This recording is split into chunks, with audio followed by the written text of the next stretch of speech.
हाँ, तो सभी क्लास 11th में पढ़ने वाले जो बच्चे हैं, सभी क्लास 11th पढ़ने वाले बच्चे और जिनके पास बायोलॉजी है उनका मेरी क्लास में स्वागत है। और हमारा चैप्टर है 2 जिसका नाम है बायोलॉजिकल क्लासिफिकेशन। इस बायोलॉजिकल क्लासिफिकेशंस की आज हमारी 15वीं क्लास है, अर्थात हम ये कह सकते हैं कि इससे पहले हम 14 क्लास पूरी पढ़ा चुके हैं और आज हमारी 15वीं क्लास है। तो सभी बच्चे शांत बैठे रहें और जो यहाँ पर पढ़ाया जा रहा है उसे बड़े ध्यान से सुनते रहें, क्योंकि ज़्यादातर कंटेंट हमने NCERT के लाए, कुछ हमने इधर उधर से थोड़ा बहुत ले रखा है, लेकिन मोस्टली कंटेंट हमारा NCERT का ही है। तो चलो आज की जो हमारी 15वीं क्लास है, इस 15वीं क्लास के लिए देखिए आज हम बात करते हैं। तो आज हमें देखिए इस 15वीं क्लास में देखिए हमें बायोरॉड्स के बारे में थोड़ा पढ़ना है।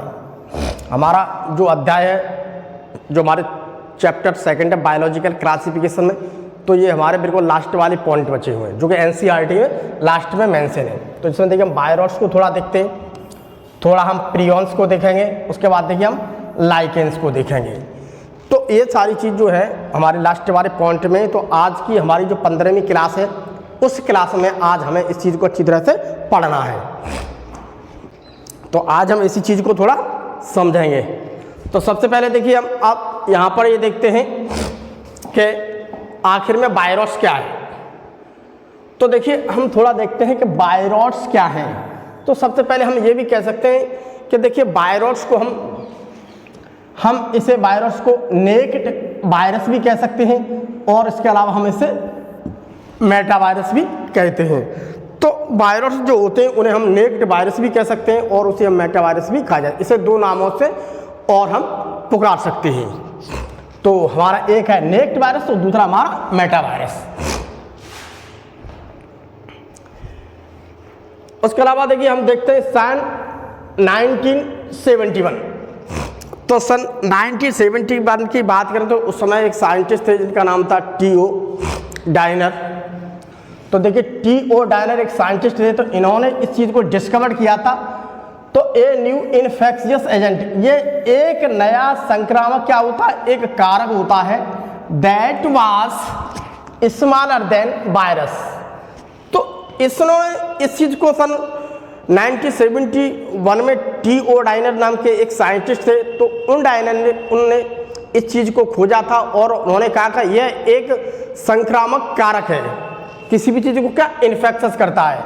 ठीक, तो उसके बाद उन्होंने बताया कि स्मॉलर देन वायरस, इसकी अगर साइज की बात करते हैं तो इसका साइज जो वायरस होते हैं उस वायरस से क्या था, इसका साइज छोटा था, smaller than virus, and caused, और ये क्या करता था रोग, पोटैटो स्पंडल ट्यूबर डिसीज।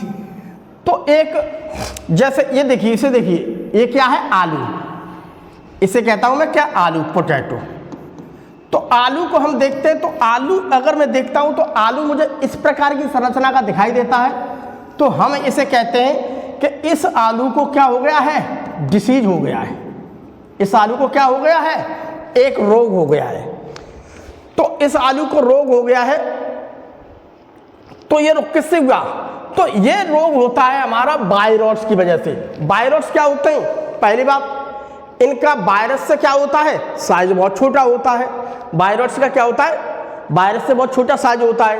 और एक इन्फेक्शियस क्या है, कारक। तो ये क्या है, न्यू इन्फेक्शियस एजेंट, एक नए प्रकार के इस प्रकार के एजेंट हैं जो किसे, आलू को इन्फेक्ट कर रहे हैं। तो आलू की अगर हम ऐसी कंडीशन देखते हैं तो हम ये कह सकते हैं भैया आलू मेरा क्या है, डिसीज कॉज्ड है, इससे डिसीज हो चुका है, इसे रोग हो चुका है। अर्थात इस रोग को हम क्या कहते हैं, इसे कहते हैं पोटैटो स्पंडल ट्यूबर डिसीज। तो ऐसी कंडीशन मुझे आलू की दिखाई देती है तो मैं उसे कह सकता हूं पोटैटो स्पंडल ट्यूबर डिसीज। तो ये रोग हो चुका है, तो ये इन्होंने खोजा था इस सन में। अब आगे देखते, their infectious RNA replicate autonomously in the infected cell, अर्थात they do not need any helper virus। तो देखिए यहाँ पर ये कहा गया है कि इनका जो इन्फेक्शन करने वाला इनका जो आरएनए है, जेनेटिक मटेरियल, तो इनका इन्फेक्शन करने वाला ये क्या है, एक जेनेटिक मटेरियल, ठीक।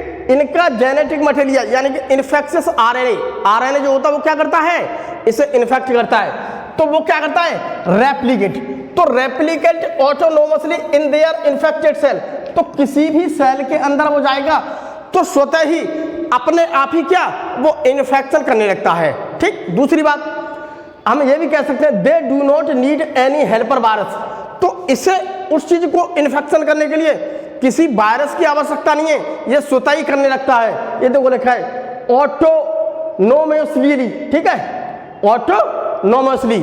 तो हम कह सकते हैं जो ऑटोनोमसली है मेरा, ऑटोनोमसली में क्या है, अपने आप ही, सेल्फ ही, अपने आप ही, इसे किसी की आवश्यकता नहीं है, इसे किसी की क्या है, आवश्यकता है। They do not need any helper, इसे किसी भी वायरस की आवश्यकता नहीं है। तो यहां पर ये देखिए रोग क्या हो रहा है, ये कॉज हो रहा है, इसे किसी भी चीज की कोई आवश्यकता नहीं मिल रही है, ये क्या है, वायरस से होने वाला है। तो देखिए जब वायरस से होने वाला इनका इन्फेक्शियस आरएनए, तो अब थोड़ा हम आगे देखते हैं, इसे देखिए it was found to be a free RNA particles. तो हम ये कह सकते हैं ये हमें किस प्रकार से मिलता है, हमें एकदम मिलता है फ्री आरएनए पार्टिकल्स के रूप में। तो इसके जो आरएनए पार्टिकल्स होते हैं वो मुक्त रूप से मिलते हैं हमें, तो एकदम फ्री, बिल्कुल फ्री हैं, तो फ्री आरएनए पार्टिकल्स के रूप में मिलता है, ठीक। और वायरस से क्या, इसका आकार बहुत छोटा, ठीक। लेक्ड प्रोटीन कोट, हम यहाँ पर ये भी कह सकते हैं कि इसमें किसी भी प्रकार का मुझे प्रोटीन कोट नहीं मिल रहा है। अब मैं वायरस की बात करता हूँ, तो वायरस के अंदर मुझे जेनेटिक मटेरियल मिल रहा है, आरएनए मिल रहा है, ठीक है, लेकिन उसको एक प्रोटेक्शन देने के लिए, जेनेटिक मटेरियल देने के लिए क्या मुझे कैप्सिड मिल रहा है, अर्थात क्या मिल रहा है, प्रोटीन कोट, प्रोटीन कोट। लेकिन वायरस की बात करता हूं तो यहां पर no protein coat, protein coat नहीं मिला है, केवल आरएनए पार्टिकल्स मिल रहे हैं, ठीक। तो केवल मुझे क्या मिल रहे हैं, आरएनए पार्टिकल्स। तो देखिए क्या लिखा है, दे आर जीनोम लेक्स, इसके अगर मैं जीनोम की बात करता हूं, ठीक, इसके जीनोम्स की बात करता हूं, तो इसके जीनोम्स के अंदर में देखो नहीं पाया जाता है, नो नहीं मिलता है क्या, इनिशिएशन कोडॉन, अर्थात एयूजी फॉर प्रोटीन सिंथेसिस। तो प्रोटीन का सिंथेसिस करने के लिए ये चीज नहीं मिलती है, तो जो चीज वो चीज मिलेगी नहीं, तो हम ये भी कह सकते हैं so protein substances are not found, अर्थात इसके अंदर में प्रोटीन कोई सबस्टेंस ही नहीं मिलेगा। अगर भैया इसके जीनोम में एयूजी मुझे कोडॉन मिलता तो ये कहीं ना कहीं क्या प्रोटीन को बनाता, तो प्रोटीन बना नहीं था, इसका तो केवल आरएनए है, वो भी फ्री रूप में मिल रहा है। तो अगर कहीं पर भी मुझे एयूजी अगर मिल जाता, यहाँ पर एयूजी मिल जाता, एयूजी क्या करता है, प्रोटीन का सिंथेसिस करता है, तो भैया ये चीज है ही नहीं। जब ये चीज है ही नहीं तो इसमें प्रोटीन का कोई चीज मिलेगी नहीं, क्यों, प्रोटीन ही नहीं बना। तो इसलिए ये कैसे मिलता प्यारे बच्चों, ये केवल फ्री आरएनए पार्टिकल्स के रूप में हमें मिलता है। जो मोस्ट रूप से देखते क्या, मेरे आलू है उस पोटैटो को क्या कर रहा है, इन्फेक्ट कर रहा है, ठीक। Virus are found as encapsulated RNA, ये देखो क्या कह रहा है, एनकैप्सुलेटेड आरएनए, एन का मतलब होता है नो, नो नो, कैप्सुलेटेड का मतलब कैप्सूल, ठीक है। तो हम यहाँ पर ये भी कह सकते हैं प्रोटीन कोड क्या है, एब्सेंट, एक ही बात है। देखिए यहाँ पर क्या है, प्रोटीन कोड, ठीक है, इन द ऑर्गेनिज्म, ठीक है। तो इसकी जो अगर मैं बात करता हूँ तो इसकी बॉडी जो होता है वायरस, अगर मैं वायरस को किसी होस्ट, जब माने आलू है, आलू है, अगर हम बात कर रहे हैं आलू की, तो आलू के अंदर हम देखते हैं कोई ऐसा मुझे मिल गया है जो आलू का इन्फेक्टेड है, तो मैंने उस आलू को देखता है, उस होस्ट को देखा, उस होस्ट सेल को देखा, तो मैंने वहां पर देखा तो उसके आरएनए को देखा, तो उसके आरएनए हमने कहा वहां मुझे क्या मिल रहा है, प्रोटीन कोड क्या मिल रहा है, एब्सेंट। जब हमने उसका परीक्षण किया तो हमें क्या वहां पर प्रोटीन कोड नहीं मिला। दूसरी बात, their infectious RNA is of low molecular weight, तो इसके इन्फेक्शियस जो आरएनए मिला है, जो इसको फ्री आरएनए पार्टिकल्स मिल रहे हैं, जो आरएनए क्या किसी चीज को इन्फेक्ट करता है, तो मैं उसी को क्या कहता हूं, इन्फेक्शियस आरएनए। तो क्या मेरा इन्फेक्शियस आरएनए, तो is of low molecular wait, बहुत ही कम उसका मोलिकुलर वेट होता है। अगर बात करता हूं मैं वायरस ही, तो वायरस में क्या है, बहुत कम है उसका, तो क्या है, लो मोलिकुलर वेट, उसका बहुत कम होता है मोलिकुलर वेट। तो हम यहाँ पर थोड़ी इसके ऊपर थोड़ी कंपैरिजन अगर हम करके देखते हैं तो देखिए हम यहाँ पर ये समझते हैं, इधर देखिए, ये है फीचर कैरेक्टर्स, ये है वायरस, ये है वायरस। अब दोनों में डिफरेंस समझेंगे। तो न्यूक्लिक एसिड्स की बात करता हूं तो वायरस के अंतर्गत मुझे देखो डीएनए मिलेगा, आरएनए मिलेगा, ठीक है। मुझे सिंगल स्टैंडर्ड भी मिल सकते हैं और डबल स्टैंडर्ड भी मिल सकते हैं ये चीज। तो मुझे यहाँ पर ये कह सकता हूँ वायरस के अंदर मुझे आरएनए सिंगल स्टैंडर्ड भी मिल जाएगा, डबल स्टैंडर्ड मिल जाएगा। वायरस के अंदर मुझे डीएनए सिंगल स्टैंडर्ड भी मिल जाएगा, मुझे डबल स्टैंडर्ड भी मिल जाएगा, ठीक। लेकिन वायरस के अंदर केवल आरएनए मिलेगा, वो भी सिंगल स्टैंडर्ड। दूसरी बात प्रोटीन, प्रोटीन यहाँ तो मुझे प्रेजेंट है, अर्थात हम यहाँ पर ये कह सकते हैं यहाँ पर प्रोटीन क्या है, प्रेजेंट, अर्थात प्रोटीन कोड क्या है, प्रेजेंट है। तो प्रोटीन कोड यहाँ पर वायरस में तो है एक कैप्सिड के रूप में, लेकिन यहाँ पर एब्सेंट है, यहाँ पर नहीं है। दूसरी बात कैप्सिड की बात, कैप्सिड क्या है, वो प्रोटीन का बना हुआ है, यहाँ प्रेजेंट है, यहाँ पर क्या है, एब्सेंट है। होस्ट, तो इसके वायरस क्या है, बैक्टीरिया को भी इन्फेक्ट कर देगा। जब वायरस बैक्टीरिया को इन्फेक्ट कर देता है तो मैं उसे बैक्टीरियोफेज कहता हूँ। वायरस प्लांट्स को भी इन्फेक्ट कर देता है, ये देखो, वायरस एनिमल्स को भी इन्फेक्ट कर देता है, ये देखिए। तो वायरस देखिए यहाँ पर बैक्टीरिया को भी इन्फेक्ट कर रहा है, प्लांट्स को भी इन्फेक्ट कर रहा है, एनिमल्स को भी इन्फेक्ट कर रहा है। बट वायरस की अगर हम बात करते हैं ये केवल प्लांट्स को ही इन्फेक्ट कर सकते हैं, बाकी इस चीज़ को, ये थोड़ा डिफरेंस था तो इसे हम थोड़ा समझ लेते हैं। अब हम आगे बात करते हैं प्रियॉन्स की। अब हम आगे बात करते हैं प्रियॉन्स की, जिसे हम प्रोशंक कहते हैं। प्रियॉन्स की बात हो, प्रियॉन्स को देखो डिस्कवर किया था बाई स्टैनले बी प्रूसिनर ने 1982 में, 1982 में। तो एक साइंटिस्ट है जिनका नाम था देखिए स्टैनले बी प्रूसिनर, 1982 में इसको डिस्कवर्ड हुई थी, ठीक।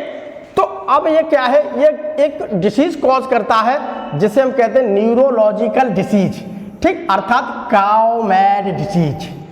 अब देखिए in modern medicine certain infectious neurological disease, तो हम बात करते हैं इस समय पर आधुनिक चिकित्सा की। अगर मैं आधुनिक चिकित्सा विज्ञान की बात करता हूं, जो इस समय पे मेरी आधुनिक चिकित्सा है उसके बारे में अगर मैं बात करता हूं, तो यहाँ पर देखिए हमें एक इन्फेक्शस हो रहा है जिसे हम कहते हैं न्यूरोलॉजिकल इन्फेक्शस, ठीक है, वर फाउंड, पाए गए थे, to be transmitted by an agent.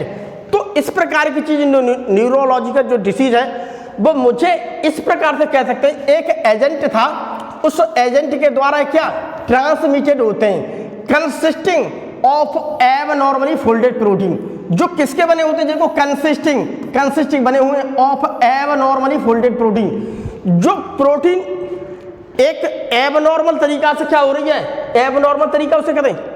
एक तो तरीका वो होता है नॉर्मल तरीका जिससे वो फोल्ड हो गई है, एक ऐसा है कि नॉर्मल से कुछ थोड़ी अलग हो गई। जैसे ये देखते हैं, जैसे मान लीजिए कि ये है मेरे पास प्रोटीन, प्रोटीन को देखिए इस प्रकार से फोल्ड होना है, ठीक, इस प्रकार से फोल्ड होना, लेकिन इसकी जगह पे, यहाँ की जगह पे ये देखो यहाँ पर ऐसी फोल्ड होने लगी, ये फोल्ड होने लगी।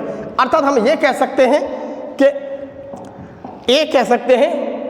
कि ये प्रोटीन वो है जो एक नॉर्मल फोल्ड है, नॉर्मल फोल्डेड प्रोटीन, ठीक है, नॉर्मल फोल्डेड प्रोटीन। अब इसकी जगह पर, नॉर्मल की जगह पर ऐसी फोल्ड होगी, ये देखो, इसे कहता हूं मैं एबनॉर्मल, एबनॉर्मल अर्थात असामान्य तरीका से, abnormal folded protein, abnormal folded protein, ठीक है। तो ये एबनॉर्मल तरीका, ये देखो एबनॉर्मल तरीका, ये देखो होती जा रही है, ये देखो हो रही है, ये देखो हो रही है, ये देखो हो रही है, ये दूरी, इसे इतना फोल्ड नहीं होना है, इसे बहुत कम, देखिए यहाँ पर इसके अकॉर्डिंग चलना है ऐसे, लेकिन ऐसे की जगह पे ये प्रोटीन ऐसे फोल्ड हो रही है, ऐसे फोल्ड, तो ये क्या है, एबनॉर्मल है, नॉर्मल नहीं है, एबनॉर्मल है। अस्वाद मिस फोल्डेड प्रोटीन, इसकी फोल्डिंग में कहीं ना कहीं पर छोटी सी गलती हो रही है, जो कि जिस प्रकार से होनी चाहिए वैसी नहीं हो रही है, कुछ एक्स्ट्रा हो रही है, तो इसी को कहता हूं मिस फोल्डेड प्रोटीन, ठीक। तो इन्फेक्शियस प्रोटीन पार्टिकल्स है जिसे मैं कहता हूं एबनॉर्मल फोल्डेड प्रोटीन, यही है मेरे पास क्या, प्रियॉन्स। तो हम यहां पर ये कह सकते हैं, देखो प्रोटीन को जैसे फोल्ड होना चाहिए तो प्यारे बच्चों वैसे नहीं हो रही है, वो नॉर्मल तरीका है, ये है एबनॉर्मल तरीका, ये देखिए गलत तरीका से हुई, ये देखिए एक्स्ट्रा हो गई इस फोल्डेड, तो इसी को मैं क्या कहता हूं, प्रियॉन्स। तो इसी को मैं क्या कहता हूं, प्रियॉन प्रोटीन्स। इसी को मैं क्या कहता हूं, पीआरपी, प्रियॉन प्रोटीन। ठीक, अब देखिए हम थोड़ा और आगे बढ़ते। The agent was similar in size to viruses. तो हमने यहां पर इसको ये देखा प्यारे बच्चों कि अगर मैं इसके साइज को देखता हूं तो प्यारे बच्चों हम ये कह सकते हैं कि इसका साइज जो है बिल्कुल वायरस का जो साइज था उसके साइज के बिल्कुल सेम था, अर्थात सेम साइज एज वायरस। तो जैसा प्यारे बच्चों जैसे वायरस का साइज था प्यारे बच्चों, तो उस वायरस के साइज के बिल्कुल सेम साइज था। देखो सेम साइज है बिल्कुल। तो इसकी प्रोटीन्स में कहीं ना कहीं गलती हो रही है, उसी कहता हूं मिसफोल्डेड प्रोटीन, यानी फोल्ड होने में गलती हो रही है। तो फोल्ड होने में क्या हो रही है, गलती। तो जिसकी वजह से मुझे एक काउ मैड डिसीज हो रहा है, यानी कि न्यूरोलॉजिकल डिसीज। ठीक है, देखते हैं आगे। ये देखिए, जब किसी प्रकार से मेरी प्रोटीन फोल्ड हो रही है और सही तरीका से नहीं फोल्ड हो रही है, गलत तरीका से फोल्ड हो गई है, तो हम न्यूरोलॉजिकल डिसीज हो गया है, जिसे मैं कहता हूं काउ मैड डिसीज। और हम ये कह सकते हैं अगर हमें किसी प्रकार से ऐसा डिसीज किसी गाय के अंदर हमें देखने के लिए मिल रहा है, तो गाय हमें ऐसी दिखती है जैसे कुछ अलग बिहेव कर रही हैं, जैसे कि वो हंस रही हैं, जैसे कि वो हंस रही हैं, हंसती हुई गाय, इस प्रकार से देखो उसका बिहेव होता है। तो थोड़ा समझते हैं। देखिए, these agents were called prions. तो इसके जो एजेंट्स होते हैं उन्हीं को मैं प्रियॉन्स कहता हूं। ठीक, they do not have any genetic material. दूसरी बात यह है कि मुझे यहां पर किसी भी प्रकार का जेनेटिक मटेरियल, डीएनए या आरएनए नहीं मिल रहा है। जेनेटिक मटेरियल मिल रहा है, प्रियॉन्स है, इसे मैं प्रियॉन्स कहता हूं, जेनेटिक मटेरियल नहीं मिला है। दूसरी बात, the most notable disease caused by prions are.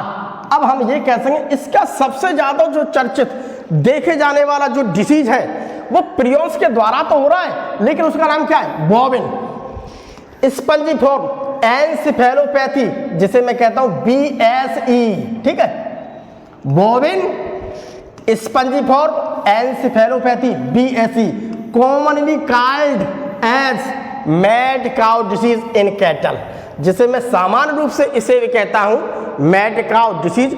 और यह मुख्यतः हमें देखने के लिए कैटल्स में मिलता है, अर्थात हमें पालतू जो गाय होती हैं हमें उन गायों के अंदर देखने के लिए मिलता है। तो हमें किस में देखने के लिए, गाय। तो इसीलिए मैं किसे कहता हूं काउ मैड डिसीज। तो देखिए, गायों का जो गाय है उस गाय के व्यवहार में थोड़ा थोड़ा चेंजिंग हो रहा है और हमें ऐसी लग रही है जैसे कि वो देखो हंस रही हैं, लेकिन अक्सर में देखा जाए तो ये प्रियॉन्स की वजह से होने वाली एक डिसीज है। ठीक, तो जिसे हम ज़्यादातर कहते हैं क्या, जिसे हम कहते हैं बॉबिन स्पंजिफॉर्म एन्सेफेलोपैथी BSE। ठीक है, और सामान्य रूप से देखें तो हम इसे काउ मैड डिसीज भी कह देते हैं। उसके अलावा देखिए हम थोड़ा और आगे बढ़ते हैं। तो देखिए, मान लीजिए कि अगर हम बात, जैसे एक है नॉर्मल, ये नॉर्मल प्रकार की अगर मैं बात करता हूं अपने भेजे की, दिमाग की, ये है इंसान का दिमाग। ठीक, ये है दिमाग। तो इस दिमाग के अंदर अगर मुझे देखो किसी भी प्रकार से मैंने चेक कराया किसी अच्छी मेडिसिन की मशीन से, तो जब हम चेक कराते हैं अगर हमें इस प्रकार की संरचना अपने माइंड के अंदर दिख रही है, तो हम ये कह सकते हैं वो चीज़ हमारे माइंड के अंदर क्या है, बिल्कुल नॉर्मल। लेकिन हमें किसी प्रकार से उस चेकिंग में हमें इस प्रकार के लक्षण दिखाई देते हैं, तो ये लक्षण ये कहते हैं कि कहीं ना कहीं मुझे कुरू हो गया। ये देखो, ऐसे लक्षण, ऐसे लक्षण, ऐसे लक्षण, ऐसे लक्षण। ठीक, ये लक्षण दिख रहे हैं, ये लक्षण, ऐसी चीज मैंने मशीन के द्वारा चेक कराई तो रिपोर्ट में मेरी ऐसी चीज आ रही है, तो मैं आसानी से कह सकता हूं वो कहीं ना कहीं क्या एक क्रू डिसीज को कॉज कर रही है। अगर मैंने वहां पर थोड़ी देखी या ऐसे मुझे सिम्टम्स दिखाई देते हैं तो इसे मैं कहता हूं स्क्रैपी। ये देखिए, इसे हम कहते हैं स्क्रैपी। तो ऐसी अगर हमें कुछ संरचना दिखाई देती है मशीन के द्वारा तो मैं स्क्रैपी कह सकता हूं, और अगर हमें ऐसी दिखाई देती है तो इसे मैं कहता हूं CJD। ये देखिए, ऐसी संरचना, ये देखिए, ऐसे स्पॉट से मुझे दिखाई देते हैं, तो मैं कहता हूं कि इसे क्या है, इसे CJD, अर्थात मेरा जो ब्रेन है वो श्रिंकेज होने लगता है। श्रिंकेज का मतलब होता है जो मेरा ब्रेन है उसमें थोड़ी थोड़ी सी मुझे सिकुड़न मिलेगी, हल्की सी श्रिंकेज, हल्की सी सिकुड़न मिलेगी। तो उसकी वजह से मुझे देखो रिपोर्ट में ऐसा आता निकल कर ठीक, इसे बोलता हूँ सीजेडी, ये मेरा ब्रेन। तो हमने यहाँ पर देखा ऐसी दिख रही है तो मेरा क्रू है, ऐसी दिख रही है तो मुझे स्क्रैप है, और ऐसी दिख रही है तो मेरी सीजेडी है। तो देखिए वही तो कह रहे हैं, बट इट्स एनालॉगस वेरिएंट, लेकिन इसके ही समान एक दूसरा जो पहले अभी बताया था उसके समान ही मुझे बिल्कुल उसी के समान वेरिएंट मिल रहा है जो 2 कॉज कर रहा है। ठीक, जो कर रहा है क्या, क्रूट्ज-फेल्ट-जैकब डिसीज, जिसे हम कहते हैं सीजेडी इन ह्यूमंस। तो वैसा डिसीज जो मुझे पहले काउ में डिसीज मिला था वो मुझे कैटल्स में मिला देख रहे हैं, लेकिन मैं बिल्कुल ही ये कह सकता हूँ उसी के जैसा बिल्कुल एनालॉगस वेरिएंट, बिल्कुल उसी जैसा।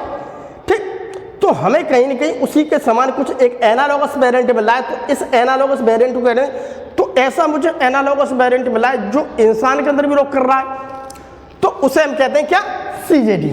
तो उसे हम क्या कहते हैं, सीजेडी, जिसमें इस प्रकार की संरचना देखी जा सकती है।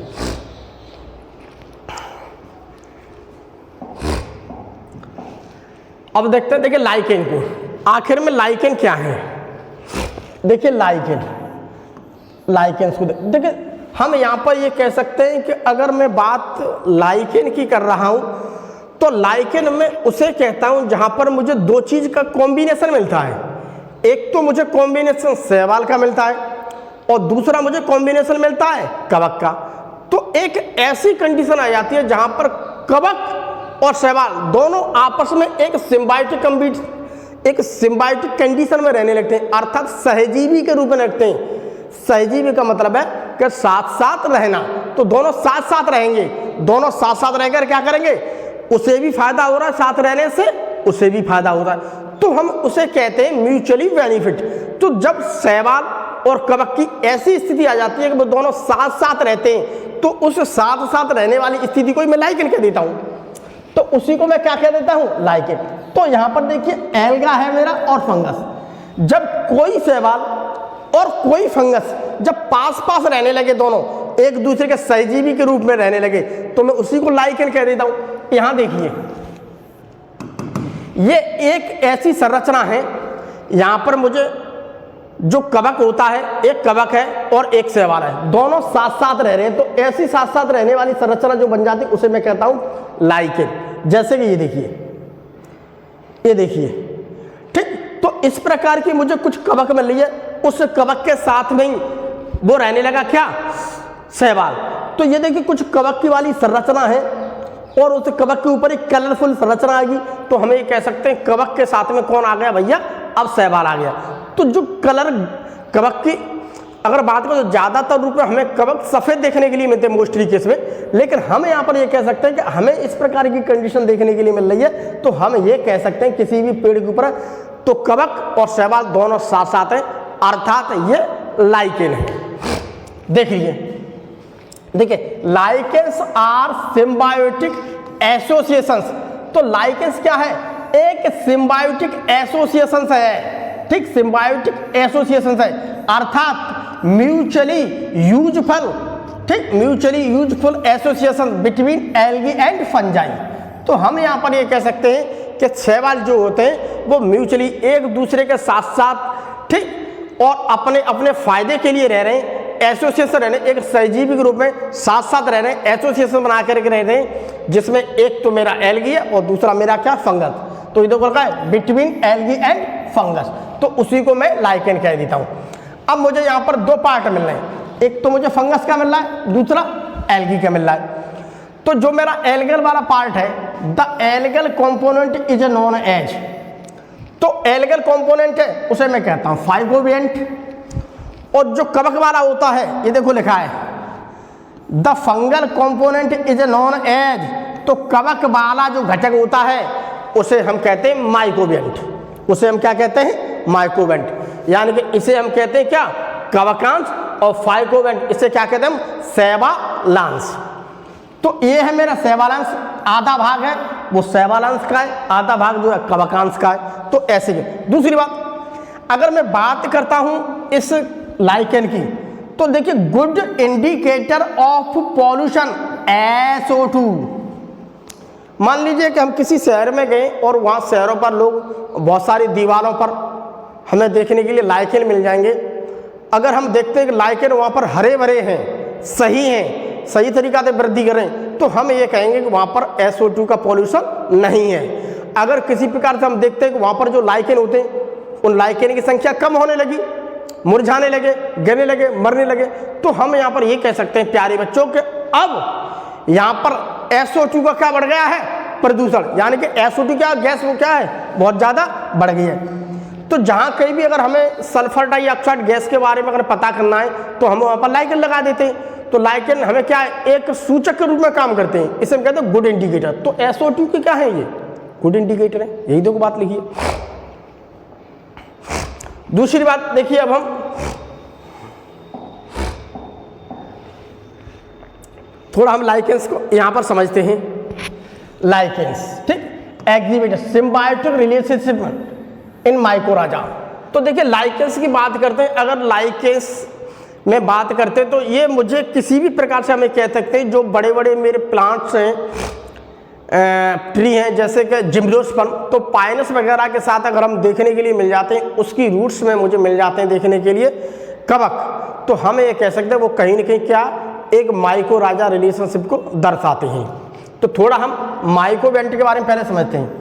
माइकोवेंट का मतलब होता है कि फंगल पार्ट की बात कर रहे हैं, हम ऐसे बात कर रहे हैं फंगल पार्ट की, ठीक। और फाइकोवेंट हम कर रहे हैं एल्गल पार्ट की। तो यहाँ पर एल्गल वाले पार्ट की देखो, इसे भी देखो बेनिफिट मिल रहा है, साथ रहने से इसे भी बेनिफिट मिल रहा है। तो म्यूचुअल बेनिफिट उसे कहते हैं कि इस वाले बंदे को भी फायदा है, इस वाले बंदे को फायदा है।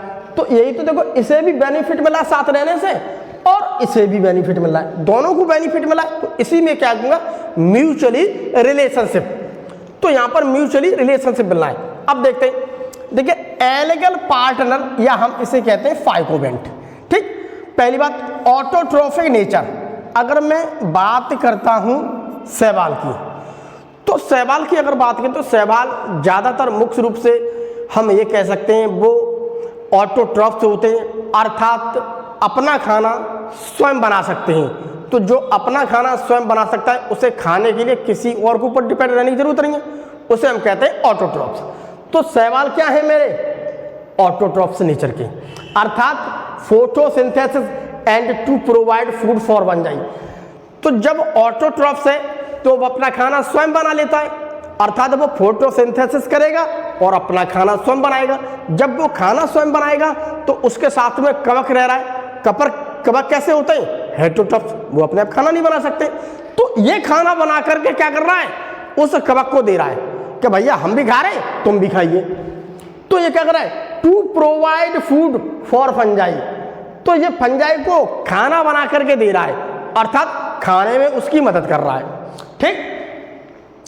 दूसरी बात, these are BGA and cyanobacteria. तो अगर मैं बात करता हूं शैवाल में, तो शैवाल में वो कौन से शैवाल हैं जो कवक के साथ में सिम्बायोटिक कंडीशन में रह सकते हैं, एक म्यूचुअल रिलेशनशिप में रह सकते हैं, जो उसे बेनिफिट दे सकते हैं। भैया वो है ब्लू ग्रीन एल्गी। वो क्या है मेरे, ब्लू ग्रीन एल्गी, अर्थात साइनोबैक्टीरिया है, ब्लू ग्रीन एल्गी या साइनोबैक्टीरिया। तो साइनोबैक्टीरिया या ब्लू ग्रीन एल्गी वो वाले एल्गी कैटेगरी में आने वाले हैं जो फंगस के साथ मिलकर के, कवक के साथ मिलकर के लाइकेंस को बनाते हैं। दूसरी बात, दे डू नाइट्रोजन फिक्सेशन। तो हम यहाँ पर ये भी कह सकते हैं प्यारे बच्चों कि जो मेरे साइनोबैक्टीरिया हैं, उन साइनोबैक्टीरिया को देखो हमने इससे पहले भी अभी पढ़ा था कि वो जो लेग्यूम्स प्लांट होते हैं, उन लेग्यूम्स की बात करें तो उनकी जो जड़ें होती हैं, उस जड़े में देखने के लिए मुझे क्या, नॉस्टॉक एनावीना जो साइनोबैक्टीरिया है वो आसानी से मिल जाता है। उसका काम क्या है, वो उस प्लांट्स को, जो लेग्यूम्स प्लांट्स है, उसके जड़ के माध्यम से उसे क्या करेगा, उसे नाइट्रोजन देगा, फिक्स नाइट्रोजन। तो वहां भी क्या सिम्बायोटिक कंडीशन में रह रहा है, अर्थात नाइट्रोजन फिक्स करके दे रहा है। तो यहाँ भी कवकों के साथ में रह रहा है तो नाइट्रोजन उन्हें फिक्स करके देगा। भाई यहाँ भी इनका फायदा हो रहा है, ठीक। जैसे कि मान लीजिए साइटोनिमा एंड नॉस्टॉक। अब फंगल वाले पार्ट की बात करें तो देखिए फंगल जो पार्टनर होता है उसी को मैं माइक्रोवेंट कह देता हूं। दूसरी बात, ये क्या है, एक हेटेरोट्रॉफिक नेचर का है। हेटेरोट्रॉफिक नेचर ये है कि फंजाई अपने आप खाना नहीं बना सकता है, तो भैया शैवाल ने तो खाना बना दिया, भैया तू खा ले खाना, इससे फायदा होने लगा। दूसरी बात, फंजाई टू प्रोवाइड्स शेल्टर। अब फंजाई जो है फॉर शेल्टर फॉर एल्गी, तो यहाँ पर ये कह सकते हैं जो फंजाई है वो प्रोवाइड करा रहा है शैवाल को क्या, शेल्टर, पनाह। ये देखिए शेल्टर, ठीक, शेल्टर। तो यहाँ पर हम देखिए ये कह सकते हैं कि जो देखो फंजाई है, तो फंजाई टू प्रोवाइड शेल्टर, तो फंजाई शेल्टर प्रोवाइड कराता है एल्गी के लिए कि भैया तू मेरे पास रह ले, तो इससे तो बहुत फायदा है, तुझसे मुझे खाना मिला है, ये उससे क्या पनाह दे रहा है। दूसरी बात, fungi absorb minerals, nutrients and water for its partner. तो फंजाई बहुत सारी चीज़ें ऐसी होती हैं जो उसे मिनरल्स मिल रही हैं, ज़मीन के अंदर से मिल रही है, या प्लांट से वो मिनरल्स ले रहा है, उसके अलावा बहुत सारी न्यूट्रिएंट्स चीज़ ले रहा है, उसके अलावा वाटर भी ले रहा है। तो ये सारी चीज़ ले करके वो क्या कर रहा है, एल्गी को दे रहा है कि तू ऐसा, तू मुझे खाना दे रहा है तो भैया ये चीज़ ले ले, मेरे पास कुछ मिनरल्स ले ले, कुछ और भी न्यूट्रिएंट उन्हें ले ले, भैया वाटर है इस वाटर को ले रहा, तो ये उसे वाटर दे रहा। दूसरी बात, बीज हेल्प इन रेस्पायरेशन। उसके अलावा हम बात करते हैं कवक की, तो कवक कहीं ना कहीं क्या है, रेस्पायरेशन में हेल्प कर रहे हैं। तो जब रेस्पायरेशन में हेल्प कर रहे हैं तो भैया क्या है, एक कवक भी कह रहे हैं कि भैया शैवाल मैं तो रेस्पायरेशन कर रहा हूँ, तू भी मुझसे कुछ फायदा उठा ले, तो रेस्पायरेशन भी हेल्प करते हैं। तो ज़्यादातर वो ग्रुप देखते हैं जैसे कि एस्कोमाइस्टीज ग्रुप। मोस्टली कंडीशन में कुछ इस प्रकार के ग्रुप, एस्कोमाइस्टीज के कुछ ग्रुप ऐसे हैं जो कि साइनोबैक्टीरिया के साथ के मिल करके और एक सिम्बायोटिक रिलेशनशिप में रहते हैं, और क्या करते हैं भैया वो लाइकेन का निर्माण करते हैं, लाइकेन बनाते हैं। तो यहाँ भी देखिए ये इससे बेनिफिट दे रहा है, ठीक, और ये इसे बेनिफिट दे रहा है, तो एक दूसरे को क्या दे रहे हैं, ये बेनिफिट दे रहे हैं। तो एक दूसरे को क्या दे रहे हैं, ये बेनिफिट दे रहे हैं। अब देखिए कुछ क्वेश्चन एंड देयर सॉल्यूशंस। अब हम कुछ क्वेश्चन एंड देयर सॉल्यूशंस करके देखते हैं। सारे प्रश्न तो हम इस लेक्चर में करेंगे नहीं, बाकी अगला मेरा लेक्चर 16 आएगा, हम उसमें क्वेश्चन आंसर को करेंगे। आज जितने हैं स्लाइड में आज हम उतने करेंगे। देखिए पहला क्वेश्चन हमारे एनसीईआरटी में देखो दे रखा है कि देखो क्या रखा है, डिस्कस हाउ क्लासिफिकेशन सिस्टम। हम किस प्रकार से इस क्लासिफिकेशन सिस्टम, जो वर्गीकरण की पद्धतियां, हम कैसे उसको डिस्कस करेंगे, वर्णित करेंगे। Have undergone several changes over a period time, कि जो अब तक जो मेरा समय है उस समय में कैसे कैसे परिवर्तन आए।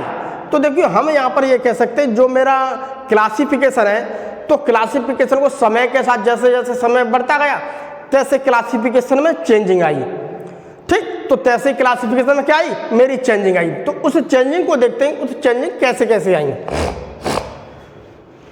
देखिए सिंस डॉन ऑफ सिविलाइजेशन, जैसे जैसे मेरी सभ्यता का उदय होता है, there have been many attempts to classify the living organism. तो उसी प्रकार से जैसे जैसे सभ्यता का उदय होता है, तो लोगों को जैसे जैसे समझ बढ़ी, जिस प्रकार की उनकी समझ थी, जिस प्रकार का समय था, तो लोगों ने उसी प्रकार से लिविंग को अपने हिसाब से क्या किया, क्लासिफिकेशन किया।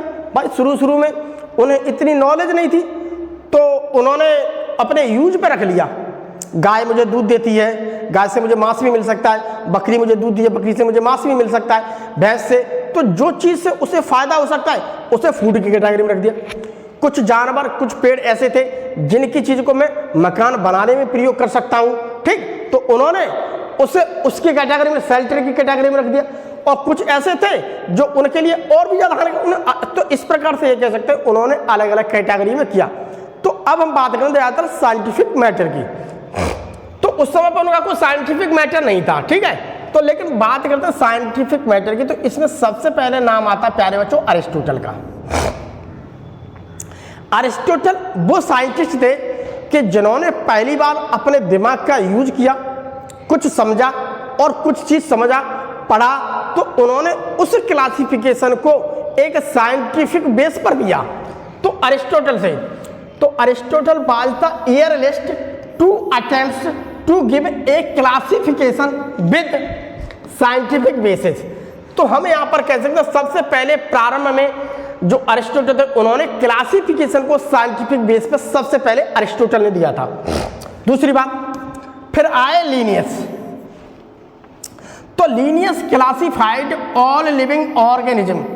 तो फिर लीनियस आई, कुछ सालों के बाद लीनियस आई, तो लीनियस ने अध्ययन किया। तो लीनियस जो आए थे मेरे कैरोलस लीनियस जो साइंटिस्ट थे, उन्होंने जब चीज़ को अध्ययन किया, अच्छी तरह से समझा, तो फिर उन्होंने अपने हिसाब से उसे क्लासिफिकेशन किया।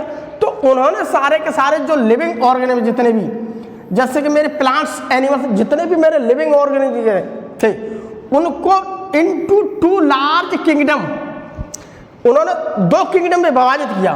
पहला था किंगडम प्लांटी। किंगडम प्लांटी के अंतर्गत उन्होंने सारे के सारे प्लांट्स को रख दिए। दूसरा था किंगडम एनिमेलिया, दूसरा था किंगडम एनिमेलिया। तो किंगडम एनिमेलिया वो रख दिए जो ज़्यादातर जीव थे, ठीक, उधर प्लांट्स रख दिए, और जो ज़्यादातर मुझे जीव मिल रहे हैं, जो जंतु की कैटेगरी में आए, तो इन्होंने बहुत बड़े बड़े 2 क्लासिफिकेशन को, तो बहुत बड़ा जो लिविंग का क्लासिफिकेशन था, उसे क्या इन्होंने 2 भागों में विभाजित कर दिया, ठीक। तो देखिए, this system did not distinguish, लेकिन इसकी देखो एक तो ड्रॉबैक थे, इसकी कुछ कमियां थी, ड्रॉबैक थे, कुछ कमियां थी। वो कमियां क्या थी? पहली बात, डिड नॉट डिस्टिंग्विश, ये अच्छी तरीका से उसमें विभेद नहीं कर पाए, अच्छी तरह से पहचान नहीं कर पाए, अच्छी तरह से उसे डिफरेंट नहीं कर पाए, प्रोकैरियोट्स एंड यूकैरियोट्स। तो इन्होंने क्या किया, इन्होंने जितने भी प्रोकैरियोट्स जीव मिले थे, जितने भी मुझे यूकैरियोट्स एनिमल्स मिल रहे थे, इन्होंने सबको एक ही कैटेगरी में डाल दिया, पड़े रहो इसी में। ये यहाँ इनका क्या था, ड्रॉबैक था, डीमेरिट्स था, इनकी कमी थी। दूसरी बात, unicellular and multi cellular organism, उसके अलावा बहुत सारे एक कोशिकीय जीव और बहुकोशिकीय जीव, इन्होंने सबको एक ही कैटेगरी में डाल दिया, पड़े रहो यहाँ पर। तो इन दोनों को अलग अलग करना चाहिए था, एक कोशिकी को अलग रखते, बहुकोशिकी को अलग रखते, लेकिन इन्होंने सबको क्या कर दिया, मिक्स कर दिया। दूसरी बात, photosynthetic green algae and non photosynthetic fungi organism, उसके अलावा कुछ ऐसे जीव थे जो अपने आप खाना बना सकते थे, तो मैं उसे फोटोसिंथेटिक ऑर्गेनिज्म कहता हूँ, प्लांट्स कहता हूँ। कुछ ऐसे थे जो प्लांट्स की कैटेगरी तो आ रहे हैं, लेकिन वो फोटोसिंथेसिस नहीं कर सकते, ठीक। जैसे कि फंजाई में देखो सेल वाल मिल रही है मुझे, प्लांट्स में मुझे सेल वाल मिल रही है। तो हम यहाँ पर ये कह सकते हैं कि कुछ ऐसे थे जो खाना बना सकते हैं अपने आप, उन्हें, और जो खाना नहीं बना सकते उनको सबको क्या कर दिया, एक ही कैटेगरी में रख दिया। ये इनकी क्या थी, लीनियस की कमियां थी। इस वजह से ये भी क्लासिफिकेशन नहीं चल पाया और इसे अमान्य कर दिया। उसके बाद देखिए अगले साइंटिस्ट हैकेल आए। तो हैकेल साइंटिस्ट आए तो इन्होंने भी क्लासिफिकेशन को, पहले अरिस्टोटल के क्लासिफिकेशन को पढ़ा, फिर उसके बाद लीनियस के क्लासिफिकेशन को पढ़ा। तो काफ़ी देर तक पढ़ते काफ़ी समय तक जब पढ़ते रहे, तो फिर इन्होंने भी क्या अपना अब क्लासिफिकेशन दिया। तो इन्होंने भी आइडेंटिफाई किया और इन्होंने एक अलग किंगडम प्रोटिस्टा बना दिया। तो 3 किंगडम क्लासिफिकेशन बन गया। वो भी कुछ दिनों तक चला, उसे भी क्या रिजेक्ट कर दिया। उसके बाद कोपलैंड आए। कोपलैंड ने काफ़ी समय तक इन्होंने अध्ययन किया, सारे साइंटिस्टों के क्लासिफिकेशन को देखा, सारे साइंटिस्ट क्लासिफिकेशन समझा, फिर इन्होंने अपना दिया।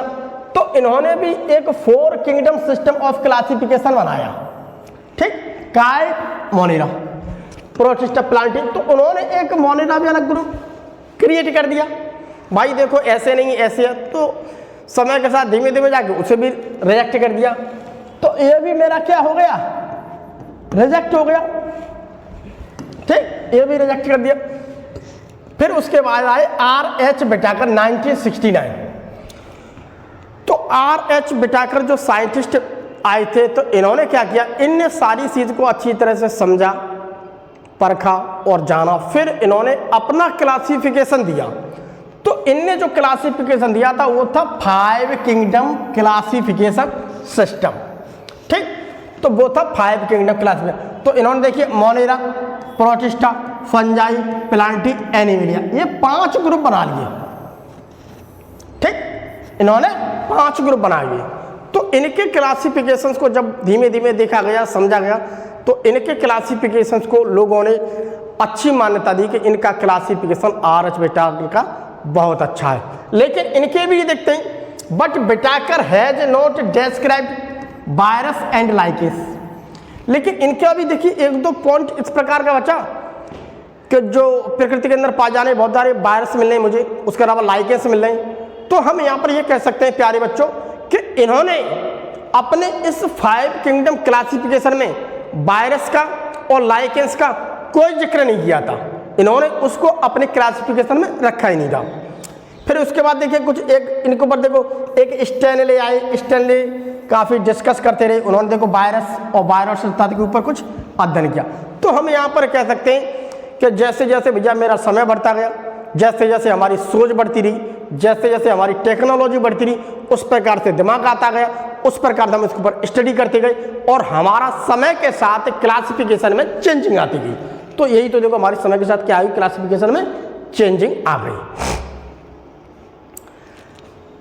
अब देखिए अगला क्वेश्चन है हमारे पास,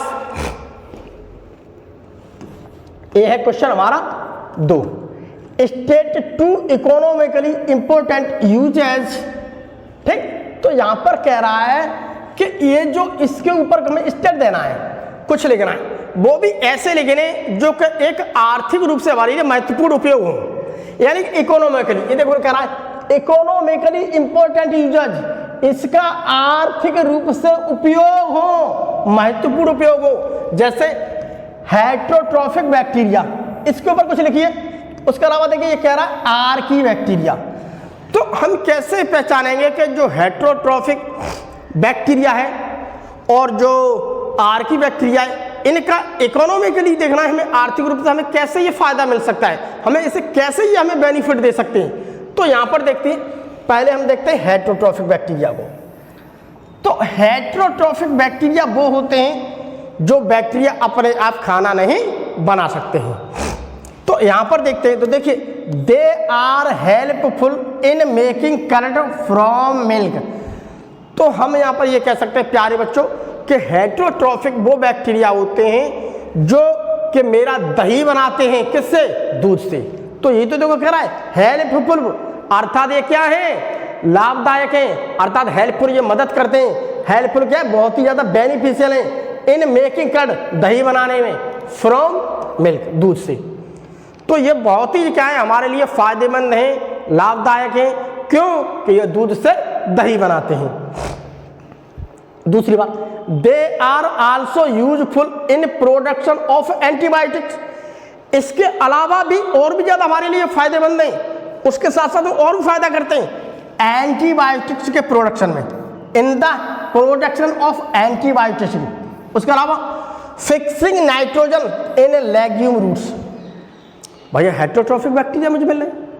पहली बात, ये मुझे दही तो बना ही नहीं, उसके साथ भी एंटीबायोटिक्स की जो दवाएं हैं, उस दवा को भी बनाने में क्या करें प्यारे बच्चों, ये बहुत हेल्प कर रहे हैं। उसके अलावा ये नाइट्रोजन को क्या करते हैं, फिक्स, ये देखो लिखा है fixing nitrogen in legume roots.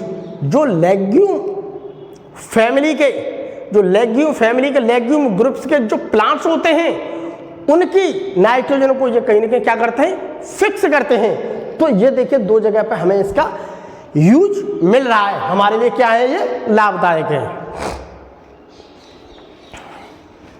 उसके अलावा देखिए हम अब बात करते हैं आर्की बैक्टीरिया की। अब हम ये देखते हैं कि आर्की बैक्टीरिया कैसे हमें फायदा पहुंचा सकता है।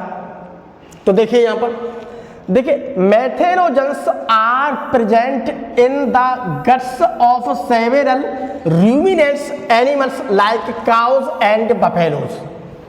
देखिए यहां पर यह कहा गया है कि जो मेरे पास मेथेनोजेंस जो मेरे बैक्टीरिया होते हैं, ठीक, तो मेथेनेंस बैक्टीरिया वो होते हैं जो मेरे बहुत सारे जो बैक्टीरिया हैं वो क्या है, जैसे कि इस किस्म में present in the gut of several ruminants. तो बहुत सारे ऐसे जंतु हैं जिसे मैं रूमिनेंट्स कहता हूं। रूमिनेंट्स हम उन जंतुओं को कहते हैं जो जंतु क्या होते हैं, जो जंतु वे होते हैं कि इसका जो स्टोमक, जिनका कुछ जंतु ऐसे हैं जो हरी घास खाते हैं, उसका जो स्टोमक होता है, पेट होता है, आप समझ लीजिए पेट स्टोमक है, उस स्टोमक में एक छोटा सा पार्ट होता है जिसे मैं कहता हूं रूमेन।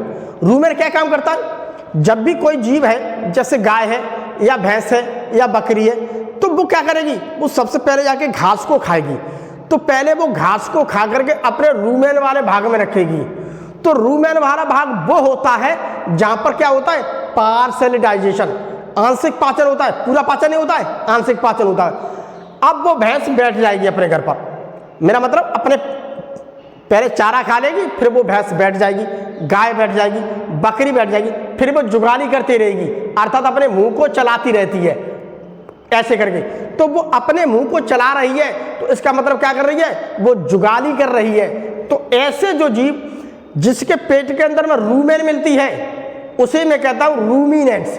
तो रूमिनेंट्स हमें किसे कहते हैं, जैसे रूमिनेंट्स लाइक जैसे काव एंड बफेलो, ठीक। तो इनके पेट के अंदर मुझे कौन मिलते हैं, मेथेनोजेंस बैक्टीरिया। तो वो जुगाली करते, तो वहां पर जिस भी जानवर है उसके स्टोमक में रूमेन वाला भाग है, तो उसी को हम कहते हैं रूमिनेंट्स एनिमल्स, जिसके अंदर में क्या मिल रही है, रूमेन भाग मिल रही है, इसके अंदर मुझे क्या मिल रही है, रूमेन, ठीक। तो रूमेन में क्या होता है भैया, रूमेन में होता है पार्शियल डाइजेशन। भैया पूरा डाइजेशन नहीं हो रहा है, पार्शियल डाइजेशन होता है, रूमेन होता है पार्शियल डाइजेशन। अब रूमेन से थोड़ा थोड़ा घास लेंगी, अपने मुंह के अंदर जुगाली करते रहेंगे, जब बहुत सारी इसकी जुगाली कर देंगे तब वो अंदर पचने के लिए जाएगा। तो उस रूमेन की बात कर रहा हूं, उस रूमेन में देखने के लिए मुझे क्या मिलते हैं, मेथेनोजेंस बैक्टीरिया, ठीक। These bacteria are responsible for the production of methane अर्थात बायोगैस। तो बायोगैस फ्रॉम डंक ऑफ सच एनिमल्स। तो हम यहाँ पर कहते हैं जब उसके रूमेन वाले भाग में मुझे वहाँ पर देखने के लिए मेथेनोजेंस बैक्टीरिया मिलते हैं, तो वो मेथेनोजेंस बैक्टीरिया क्या करते हैं, वो मेथेन का प्रोडक्शन करते हैं। ये तो लिखा है मेथेन का मतलब क्या है, बायोगैस। उस बायोगैस का प्रोडक्शन फ्रॉम डंक ऑफ सच एनिमल्स।